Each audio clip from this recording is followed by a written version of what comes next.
A man like that wasn't supposed to notice someone like me. Reserved. Commanding. A name that carried weight in rooms I had no right to enter. My daughter's employer.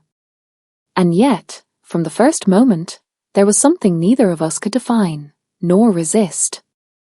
It began without intention. My daughter, Emily, had persuaded me to attend her firm's annual gala. She often spoke of her boss, Adrian Cole, how precise he was, how unshakably calm, how nothing ever seemed to catch him off guard. But her descriptions hadn't prepared me for reality. He was taller than I expected. Not conventionally handsome, but there was something magnetic about him, an intensity in his dark gaze, a quiet authority in the way he carried himself. And when the corner of his mouth lifted in the smallest smile, something inside me stumbled. We spoke briefly, just pleasantries, but every time I glanced up, his eyes were on me. It wasn't leering or careless. It was, aware. Like we were having a silent conversation neither of us understood. Hours later, after the crowd thinned and the music softened, I stepped outside onto the terrace. The city stretched below, glittering against the night. I thought I was alone until his voice came from behind me. "You don't belong here," he said, not unkindly. I turned. "And where do I belong?" His eyes lingered on mine. "Somewhere no one asks you to dim yourself." The words sank deeper than they should have. It had been years since anyone looked past the role I played: mother, caretaker, background figure. I should have excused myself. Instead, I stayed. When his hand brushed mine, it was tentative, almost questioning. I didn't pull away. "I shouldn't be doing this," he murmured. "Then why are you?" My voice was barely audible. "Because you see the man I'm not allowed to be." "And who is that?" A breath. Someone unfinished. Someone wanting. The space between us thickened. He stepped closer. "If you want me to stop, say so now." But I didn't. We didn't speak of it afterward, but something had shifted. Every message he sent hummed with restrained electricity.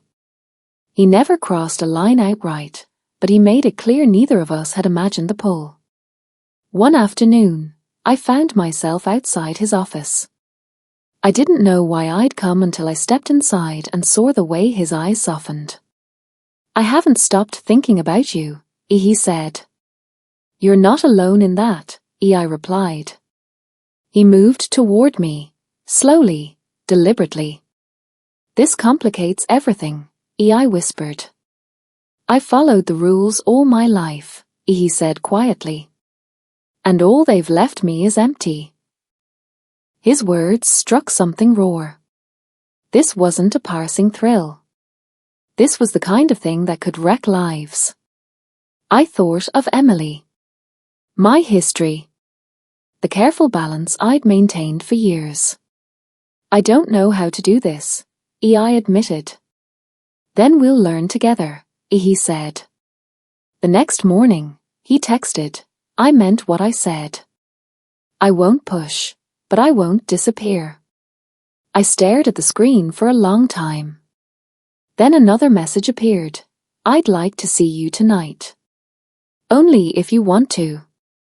Logic urged me to cut it off.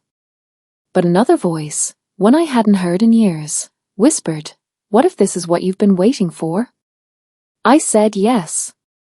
That evening, I arrived at his apartment. It was warm, minimal, every detail intentional. He opened the door like he'd been waiting all night. We didn't rush. We Saturday. We talked. He asked questions no one had asked in years, about my childhood, my regrets, the last time I'd felt joy. Somewhere between laughter and quiet silences, our hands found each other. His fingers laced through mine as if they belonged there. "I know this won't be easy," he said, his eyes steady on mine. "But I'm tired of pretending I don't feel this." "Neither do I," I whispered. It wasn't a vow. It wasn't a plan. But it was the truth. And as he leaned in, his lips brushing mine with a reverence that made my breath catch, I allowed myself, for the first time in years, to stop running fro.